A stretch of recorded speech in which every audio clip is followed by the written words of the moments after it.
ya kuchangia hotuba ya bajeti ya Wizara ya Ardhi na Maendeleo ya Makazi ya mwaka wa fedha 2026-2027, na mimi nataka nijikite katika sehemu kuu tatu ambazo tumeziona kwenye bajeti pamoja na randama.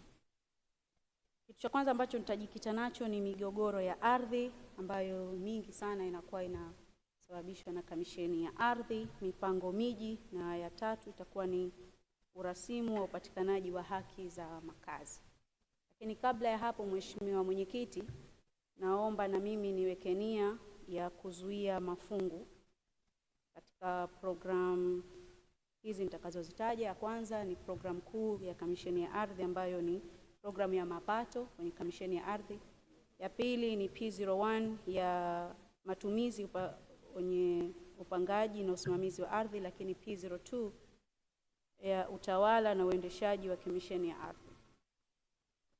Mheshimiwa Mwenyekiti, ukienda kwenye Kamisheni ya Ardhi kwenye mapato, kuna sababu ambazo nimeziweka, nazo ni sababu za kibajeti. Ukiangalia kwenye Kamisheni ya Ardhi kuna vile viashiria ambavyo vimewekwa kwenye randama. Ukiangalia kwenye randama utakuta kwenye idadi ya kazi za uthamini wamesema kwa mwaka 26-27 itafanya uthamini, kazi za uthamini zitakuwa ni 2400, lakini ada za uthamini wanatarajia kukusanya itakuwa ni milioni 90. Sasa ukiwa unapiga mahesabu utaona kwamba ada ya uthamini moja itakuwa ni sawa na shilingi 37,500. Lakini ukiangalia kuna kesi nyingi ambazo watu wameenda kuthaminisha ardhi zao, lakini tuna risiti za wateja ambao wameenda kuthaminisha ardhi zao na ada sio 37,500 bali ada ni shilingi 1,150,000. Kwa hiyo waje watuambie wizara hii 37,500 wameipiga hesabu vipi mpaka ikapatikana hiyo ambayo kwa mwaka 26-27 wanatarajia kukusanya milioni 90, na hiyo ni kwa program tu ile ya Unguja. Lakini ukiangalia kwa program ya Pemba namba zinabadilika, lakini hawajatenganisha katika zile ambazo watazichukua kwa Pemba na Unguja, zile ada ya uthamini na zile nambari za uthamini wameweka tu 2400 kwa pamoja na sio kwa kuziweka kule Unguja na Pemba zikawa zinatali vizuri. Lakini suala jingine ni ada katika hiyo mapato, ada za usajili wa ardhi pia nalo ni tatizo, kwa sababu hii imeonyeshwa katika sehemu mbili ya Unguja na Pemba wana ile ada ya usajili, lakini ada hizo za usajili zimeonekana mara mbili kwa kila program. Yaani ukiangalia Unguja kuna mara mbili anafanyiwa ada ya usajili, lakini na kwa Pemba pia kuna mara mbili ambapo anafanyiwa usajili. Kwa hiyo tunataka kujua serikali wana mpango gani kuweka sawa hizi nambari ili siku wakati mtu anapofanyiwa usajili wa ardhi yake kusiwe na hizo bureaucracy. Lakini hata ukiangalia kwenye ada hizi za usajili utakuta kwenye randama wamesema wao watakusanya shilingi milioni 79,800,000 na idadi ya usajili ambao watakaofanya ni usajili 3,000. Na ukipiga mahesabu kwa zile shilingi milioni 79,800 ukigawanya kwa ile 3,000 unapata ada ya usajili wa ardhi moja ni sawasawa na 26,600. Lakini tunajua kwamba hii sio ada halisi ya usajili wa ardhi ya ada iliyokuwepo sasa hivi. Mheshimiwa Mwenyekiti, mimi nitaenda moja kwa moja kwenye matumizi ya Kamisheni ya Ardhi ambapo nilisema pia nitashikilia fungu P01 na kwa sababu za kimantiki na za kibajeti, lakini hapa kuna kesi nyingi za ardhi na leo tutazisikia kesi nyingi sana na migogoro mingi ya ardhi, hususan kwa mwambao upande wa kaskazini na kusini ya Unguja. Tuna kesi nyingi ambazo kuna nyingine mpaka unaona huruma. Serikali inapoteza fedha nyingi kwenda mahakamani, kuandaa majarida, kuandaa sijui vipeperushi, lakini pia kufuatilia hizi kesi.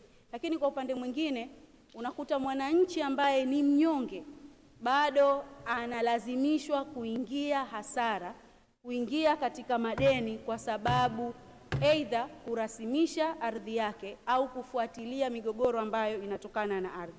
Mimi nina kesi hapa, na kesi hizi nitazitoa tu kwa uchache. Kuna kesi moja kule Fungu Refu. Kesi hii ni kesi ya muda mrefu sana. Huyu bwana alishafariki, yeye akasema yani urithi ukaenda kwa wajukuu na kwa watoto wake. Na hiyo ardhi yeye toka mwaka 1934 anamiliki ile ardhi, lakini aliamua kuirasimisha ili ardhi yake iwe ni halali na yenye vibali vyote.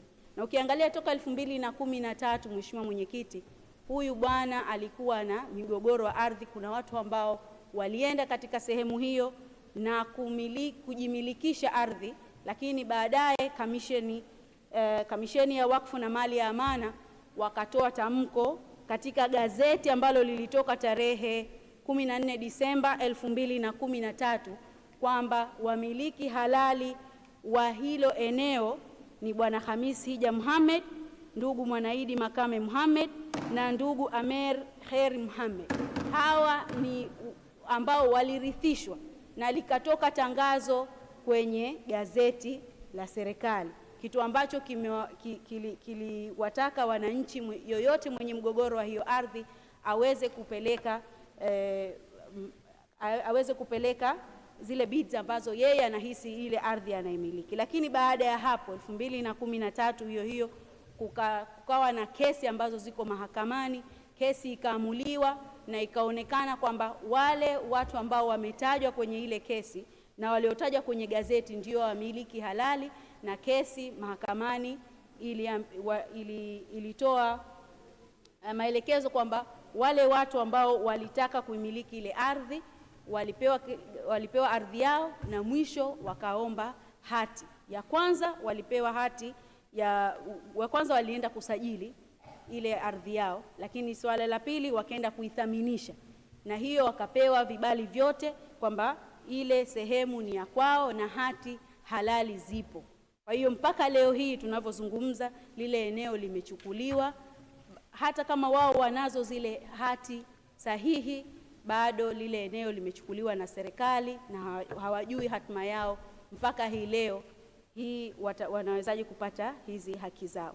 Lakini Mheshimiwa Mwenyekiti, kwenye programu kuu ya P02 upangaji na usimamizi wa ardhi, kwenye upimaji na utayarishaji wa ramani, hapa tumeona kwamba programu hizi zimewekewa mkazo kwenye viwanja, kuandaa ramani, lakini hakuna viashiria vya kuonyesha katika zile program kwamba kuna sehemu zozote zimetengwa kwa kuangalia sehemu hizi ndio zitakazopita barabara kwa ikitokea dharura, au ni sehemu hizi ambazo tutakutana labda katika zile sehemu za dharura ikiwa itatokea dharura katika sehemu hiyo.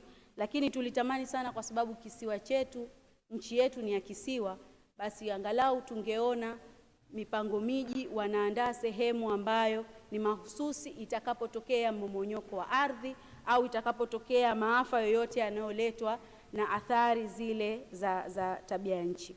Lakini Mheshimiwa Mwenyekiti, swala jingine ambalo lipo katika kamisheni ya ardhi ni programu kuu ya P02 katika upangaji na usimamizi wa ardhi.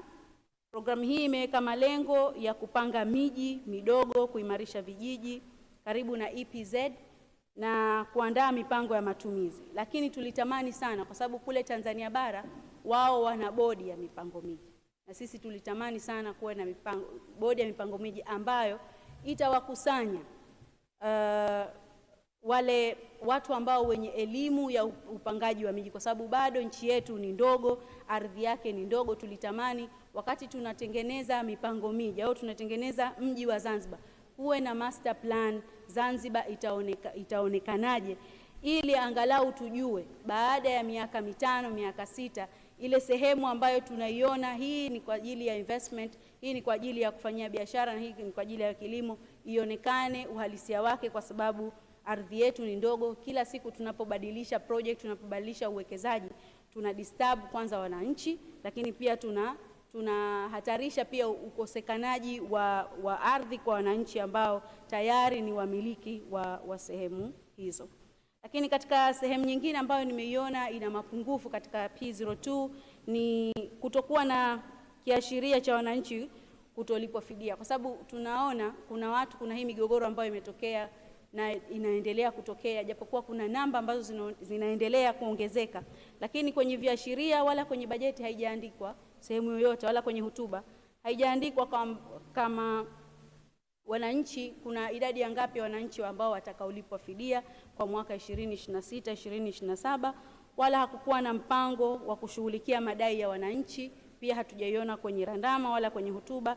Lakini pia zile taarifa za migogoro za upatikanaji wa ardhi iliyopo bado pia hatujaona kwamba utatuzi wake utakuwaje, na ile master plan ya kutatua katika zile kesi ambazo zipo za ardhi. Lakini swala jingine, Mheshimiwa Mwenyekiti, nilikuwa nataka kuzungumza urasimu wa upatikanaji wa ardhi. Tunajua sasa hivi kuna suala la urasimishaji wa ardhi. Wanasema kama unataka ardhi yako iwe halali, uongeze thamani, ardhi hii ni lazima uipeleke kamisheni ardhi, upeleke wizara ya ardhi kwa ajili ya kufanyiwa ya kuithaminisha ile ardhi yako, ili mwisho wa siku hata kama unataka kufanya uwekezaji au unataka kuiuza ile sehemu, angalau iwe ina hati kamili na zile vibali vya serikali vyote vipo. Lakini ukiangalia mwananchi wa kawaida, huyu ni mwananchi mnyonge, ana ardhi yake ambayo labda amerithishwa na wazazi wake, unakuta ada zinakuwa nyingi sana, na mtu inawezekana kiwanja chake labda kina thamani labda ya milioni 3, lakini ada yake unaweza kukuta inafika mpaka 800,000.